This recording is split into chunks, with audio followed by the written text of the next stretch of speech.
My name is Beth, if I haven't had the chance to meet you, and I get to serve as our lead pastor, and I get to be up here with someone super special today. Who are you? My name is Braden Sackett, and I'm a connections pastor here at Prairie Heights, which overall just means I like to help people get connected, like Doug was just talking about. And so Braden and I, it was like March-ish of last year, sometime in there. I was invited to speak at a conference in Kansas City, and normally I say no to those things. And I said yes, and I checked with the Lord if this was something I should do or shouldn't do. And through that experience, that is where Braden and I got to meet for the first time face to face.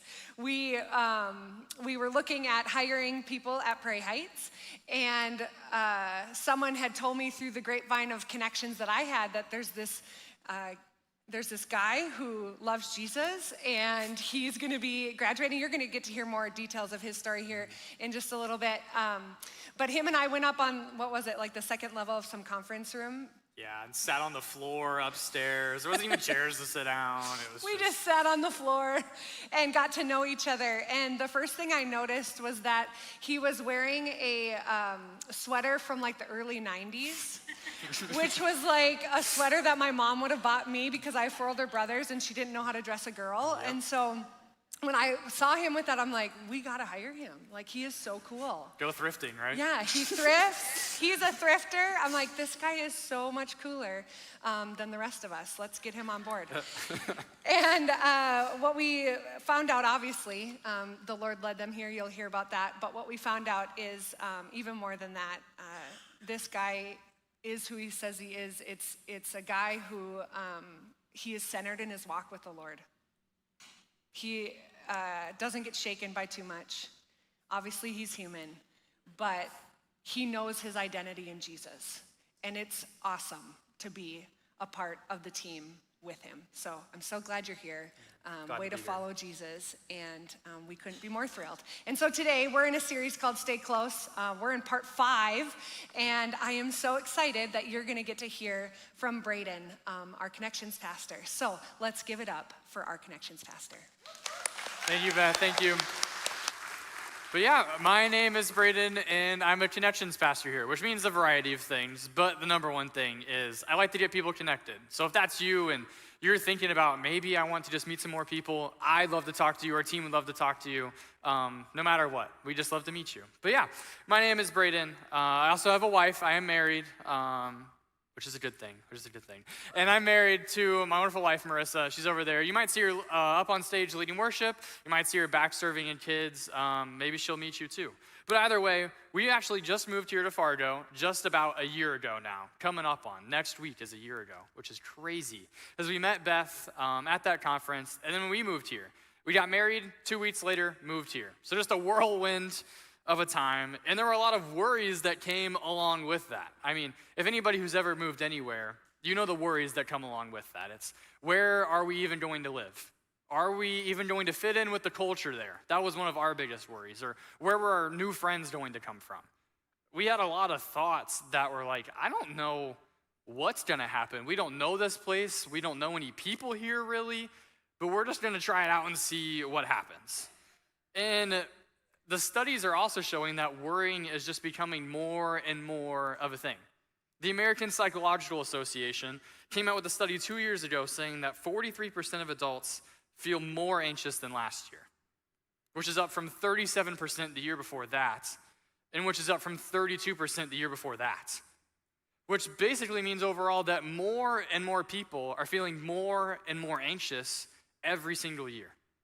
So if that's you walking in today and you're like, yes, I feel worried, I feel anxious, I feel stressed, and I don't even know what to do with it, I just want you to know that you aren't alone in that. And if you walked in today and you're like, I don't struggle with worry at all, maybe you're lying. But if you walked in and you're like, I don't really struggle with worry, and all you're worried about is just what to eat for lunch after this, and that's completely fine. Sometimes that's me too. But if that's you today, this might be helpful for somebody in your life that you know who does worry. So either way, I feel like we've all worried at times, though. Maybe it's starting out a new job or losing the last one and worrying about where our income's coming from. Maybe it's trying to find your friends like we were when we first moved here, like after graduating high school or after graduating college. Or maybe it's, how are we going to be able to pay the mortgage this time or pay the bills this time? Or are they going to be late like last time? How am I going to be able to repair that relationship with my sibling or with my parents?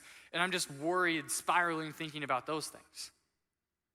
Well, the good news that I have today is Jesus actually has a message to share about worry, and a message that seems kind of impossible at the beginning.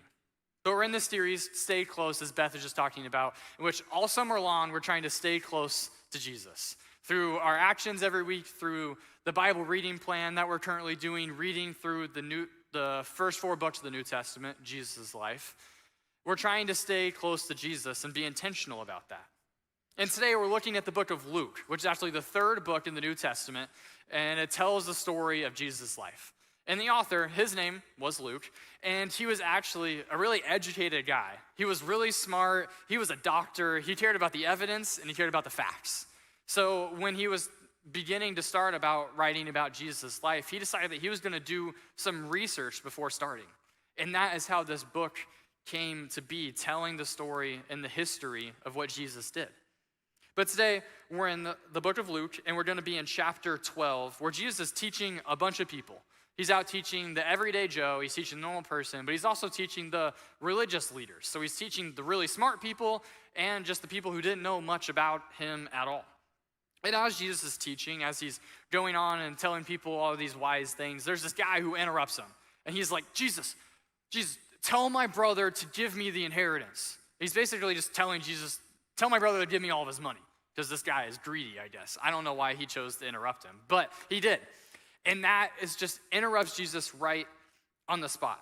And then Jesus, in all of his wisdom, he was like, well, I'm not going to get involved in that family fight, which we all know from time to time, we don't want to get involved in family fights, if I know anything about family fights. But Jesus is like, I'm not getting involved with that, but I have a story for you. And Jesus goes on to share the story about this rich man. Now, this rich man, Jesus talks about, he was extremely wealthy. Like, think of Elon Musk level wealthy. Like, he had so much wealth, so many possessions, and then he had like a good harvest. He had a good year in the business. And which turned out that he didn't even have enough like barns or storage to store all of his stuff, to store all of his crops. So this rich man, he decided that, you know what? I'm actually gonna tear down my barns and rebuild bigger ones so that I have enough room to store all of my stuff. So he does that, and he is working on building these new ones. And then as Jesus is telling the story, he actually says that night, about this rich man, that night, his life was demanded from him. So basically, he passed away. The rich man died that night. Now, why do I share this story with you? Why does Jesus share this story with this person?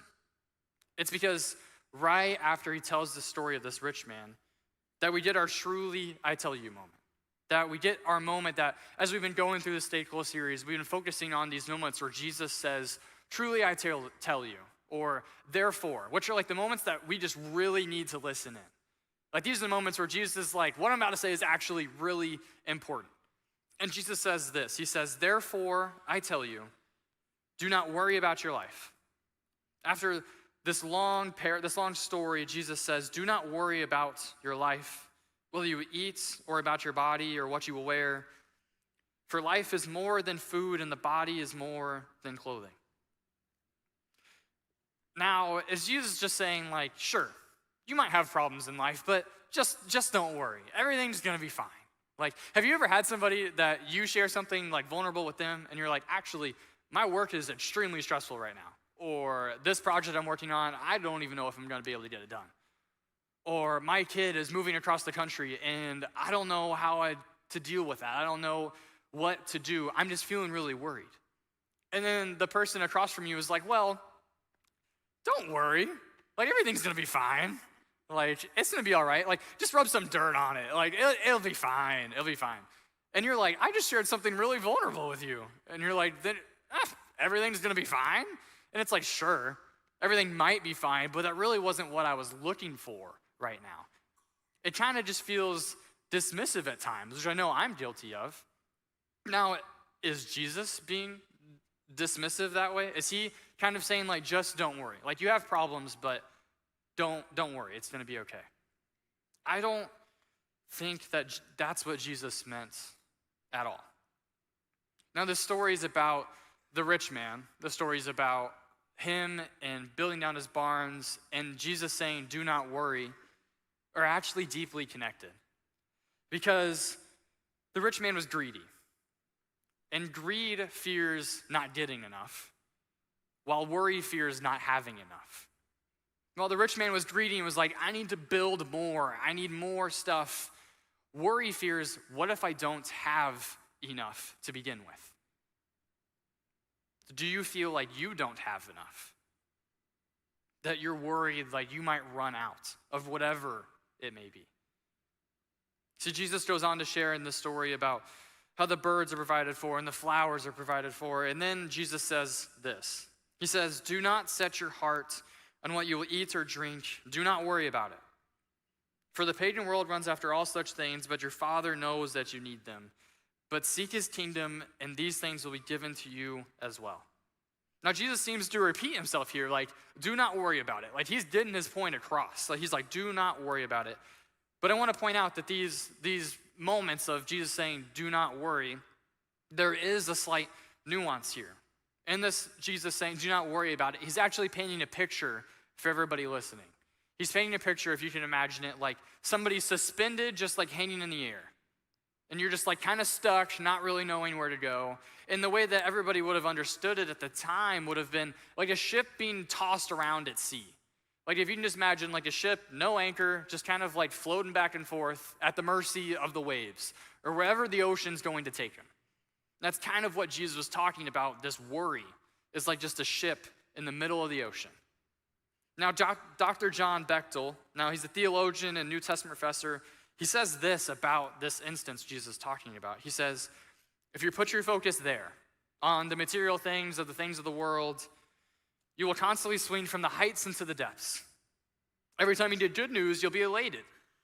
And every time you get bad news, you'll be depressed. And then the storms of life will make you spiritually seasick. And this is the worry that Jesus is trying to talk about here. The worry that makes us spiritually seasick. That we're just stuck out at sea, feeling like we got nothing left and no hope. Now, I don't know about you, but I've been on a roller coaster before. And I've been on the teacups rides before. And that is my literal worst nightmare, is the teacups rides. I'll go on the high roller coaster, but you get me on the spinny rides, and those things suck. Like I was like, I hate those things. Because they're spinning around and they're already spinning. And then you always have like the one little kid, or maybe it's your kid, spinning the thing super fast, and then you're double spinning really fast. And then I just want to feel like I'm throwing up. And then I'm done for the rest of the day. The theme park's ruined. The teacup ride's my worst nightmare. My worst nightmare. But sometimes I feel like this is a good example of what our lives kind of feel like. Like it's like we're on a teacup ride and we're just spinning around in circles. And it's like we're already going around in circles because life already moves fast. But then our worry starts to pick up and we're spinning the teacup extra fast. And it's like, how is this ever gonna stop? And I'm just constantly in this spinning cycle of getting sick of the life, getting sick of the worry. And I will say, if I'm being completely vulnerable with you guys, Marissa and I, my wife, felt this upon moving here to Fargo. And it was honestly one of the craziest things that I've ever done. I grew up about 3 hours south of Chicago in a small town in Illinois, and that was where I lived my entire life. I lived there my entire life. I went to 2 schools that were like 10 minutes apart. I went to the same church growing up my entire life. I was the small town guy. And then I graduated high school and moved to college, about an hour and a half north. Not too far away from home. Just staying close enough to go to home, but closer to Chicago in case I wanted to do anything. But at college, once we got there, I found kind of the life that I was looking for while I was growing up. I built some of the closest friendships I've ever had in my entire life. I had the people that I did everything with. I was a part of ministries that I loved serving. I was a part of organizations that I just loved being a part of. And I kind of found like the sweet spot, this like groove of life that I was like, these are some of the best years of my life. And I realized I was only 18 at the time, so I didn't have too much to go off of. But I was like, these are some of the best years of my life.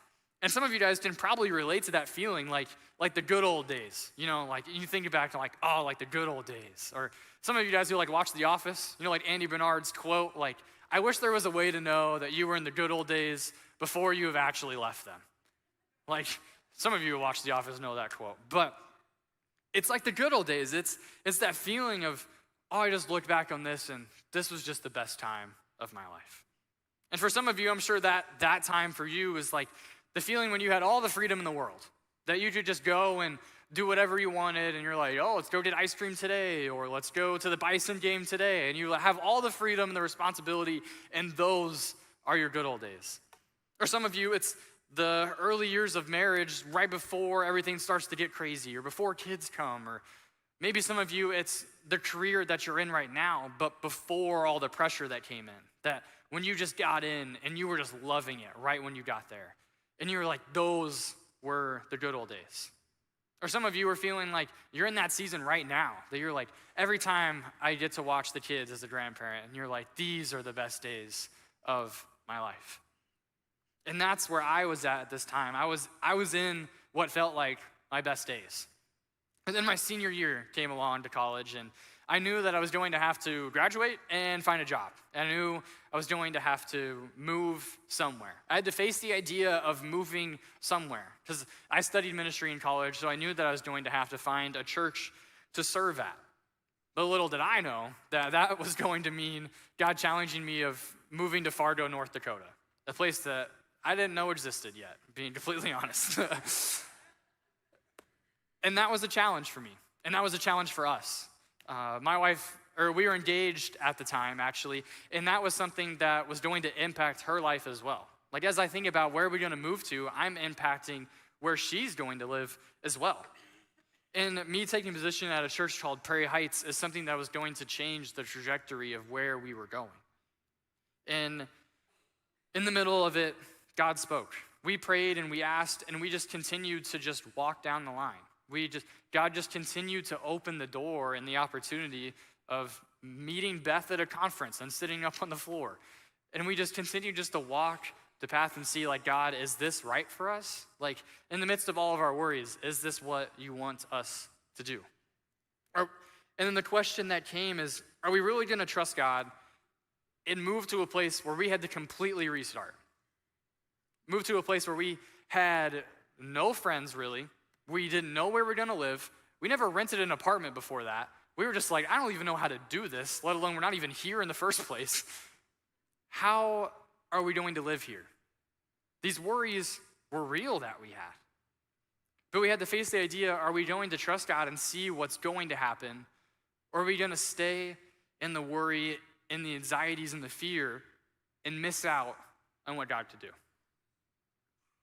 Our worries were real.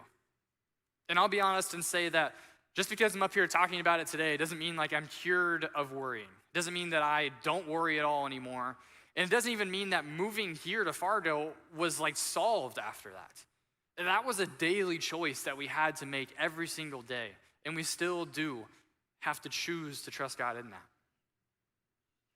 But later I realized that, honestly, I realized this as I was writing this, that my good old days, I worshiped my good old days. I worshiped my old life, my best days, my friends. I loved being with my friends every day. I loved being a part of ministries that I was a part of. I loved serving and hanging out and doing all the things. But if that stops me from following where God wants me to go, I'm worshiping the wrong thing. And I decided that I realized that I worshiped my old life. Author John Mark Comer says this. He says, we worry about what we worship. The rich man, going back to that story, the rich man worried about his belongings.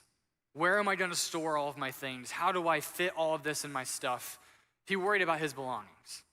Me, I worried about my old life.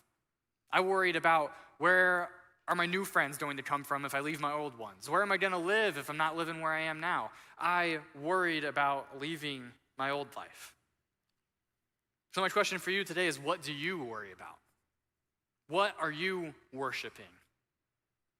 Is it the material things? Is it the clothes or the shoes and the things like the rich man stored up? Is it your relationships in your life? Do you worry and worship too much about how is my family going to be safe? Or is it the relationships that you wish you had but you didn't? Or is it just, do you worry about or worship just busyness in general? Just wanting to always stay busy so I don't have to think about some of the things that are going on? Or is it work? Is it other relationships? What is it that you worry or worship about? Because we worry about what we worship. And Jesus says this, after our truly I tell you moment, at the very end, Jesus summarizes the whole thing in this. He says, for where your treasure is, there your heart will be also.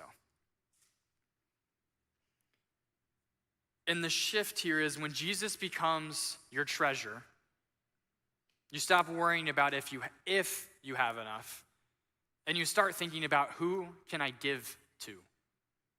Because staying close to Jesus turns worry into generosity.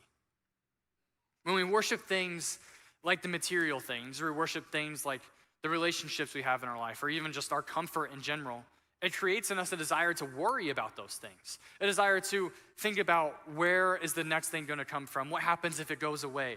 We worry about them. But the mindset shift that Jesus is calling us to today is to not worry about what we have or don't have, but to worship God through the giving of those things. Because it's then when we realize that everything we have is a gift from God. That everything we have, the relationships, the material things we have, the things we value, whatever it may be, are all a gift from God. And when we view these things as God's given to us to use, we then practice more generosity. I mean, if you look at the rich man's story, what did the rich man do when he had too much? He tore down what he had and he built up more so that he could hog it all. The rich man didn't give at all. But what does Jesus call us to? He calls us to hold everything we have with open arms, to live a life of generosity. Because the rich man worried. The rich man worried, what if it all goes away? What if I don't have enough? I'm just going to hold it all in. But staying close to Jesus turns that worry into generosity. If we know that God is our loving Father, as Mark talked about last week, our loving Father who wants to take care of us, we don't worry about what we have or don't have yet. We can actually trust God to provide for us so that we can give to others who don't have. As we worship and trust our Father through our generosity. But what does this actually look like? In real life, what does this actually look like? This looks like this. There's a group here at Prairie Heights that actually, they meet on Saturdays, and they're a group. They're a group of people and they're friends. And one of the people in this group actually was transitioning into like a permanent housing, transitioned to a permanent place to stay, because they didn't have a permanent place to stay before that. In this group, they decided that, oh, you're like moving into a new stage of life. I'm sure there's a lot of worries that come along with that. So the rest of the group decided that they were going to pay for most of the furnishings for this new home. They decided they were going to take what they had and pay for most of the furnishings of this new home and then actually help her move in to her new spot, to her new home. Now this group, these people, they didn't need to do this. They weren't forced to. It wasn't like a part of the sign-up sheet for joining the group. It was something they chose to do. They chose to give of what they had towards this other person. And it wasn't because they were trying to gain their approval or trying to gain God's approval or anything. They chose out of generosity because they didn't worry about what they had. They just knew that they trusted that God was just going to take care of them and that they could give of what they had. Just staying close to Jesus turns worry into generosity. When worry rises, when we start to worry and go on that teacup spiral, We need to trust that God's gonna provide for us and take care of us instead of worrying about everything that we have. And when we live out of that spot, it calls us to a greater place of generosity, a greater place of giving to others. So here's the challenge for this week. Make an intentional decision to be generous this week. One intentional decision. Maybe that's taking somebody to dinner, taking your neighbor to dinner, and you just picking up the tab. Not second guessing it, not thinking about is this in the budget, or playing that out beforehand. Take somebody to dinner and pick up the tab. Maybe it's going through your closet and looking through all of those clothes that you haven't worn in a year, just like me, and giving them away to somebody else in need. And giving them to a place in need, someone that can take it and distribute it to others. Maybe you just sit with somebody who really needs to be heard and you intentionally listen to them and you give of your time in that way. Or maybe you give of your time here. You have talents, you have abilities that God has given you, and you could use them to serve on a team, and you could give of your time that way. Whatever it looks like for you, whatever generosity looks like for you, I just challenge you, make one intentional decision to be generous this week. And just reflect and think about what that could be. Because the thing about worry is you can't choose to live a life of worry, or you can't choose to defeat worry by trying to worry less. You can't just work harder to worry less. You have to replace it with something. And the thing that we replace it with is Jesus. And then through that comes generosity. Because we can trust that he's going to take care of us. Staying close to Jesus turns that worry into generosity. Let me pray for us. God, thank you for today, and thank you for the opportunity we have this morning to just worship you, to trust you, and to be a part of what you're doing. God, I pray that you can just make it clear to us this week the one intentional way that we can be generous. That through our generosity, it can just be worship to you, God. That we trust that you're going to take care of us, that we don't worry about what we have or what we don't have, but that we can just be generous with what we have. So God, just make that clear to us this week. Move through us, speak through us. And I pray this all in Jesus' name. Amen.